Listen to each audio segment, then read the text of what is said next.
நம்ம வாழ்க்கை என்பது நம்ம உருவாக்குற அதிர்வுகள் தான். அந்த அதிர்வுகளை தான் நம்ம வைப்ரேஷன்ஸ்னு சொல்கிறோம். நம்ம எப்படிப்பட்ட வைப்ரேஷனை நம்ம உருவாக்குறோம், அதுதான் நம்ம வாழ்க்கையாக மாறுது. அந்த வைப்ரேஷன் எங்கேருந்து உருவாக்கப்படுது? நம்மளுடைய எண்ணங்களால் உருவாக்கப்படுது. நம்மளுடைய சிந்தனை ஓட்டம் தான் நம்மளுடைய எண்ணங்கள்னு சொல்கிறோம்.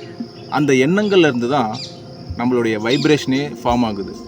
நம்ம நேர்மறையாக யோசிக்கும் பொழுது நம்மளை சுற்றி ஒரு நேர்மறை வைப்ரேஷன், ஒரு பாசிட்டிவ் வைப்ரேஷன் நம்மளை சுற்றி ஃபார்ம் ஆகுது.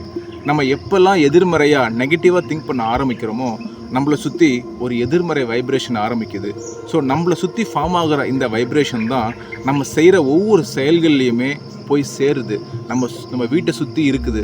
நம்மளுடைய தொடர ஒவ்வொரு பொருளும் நம்மளுடைய வைப்ரேஷனை தாங்கி நிற்கிது. அதனால் நம்ம வைப்ரேஷனை நம்ம ஒழுங்கு செய்யணுன்னா நம்மளுடைய தாட், அதாவது நம்மளுடைய திங்கிங்கை நேர்மறையாக பாசிட்டிவாக திங்க் பண்ண நம்ம மனசுக்கு பயிற்சி கொடுக்கணும்.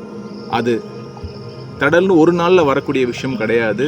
தொடர்ந்து மனசுக்கு நேர்மறையான எண்ணங்களை சிந்திக்கிற பயிற்சி கொடுக்கணும். அதில் ஒரு சின்ன எண்ணம் தான், எல்லா உயிர்களும் இன்புற்று வாழ்க.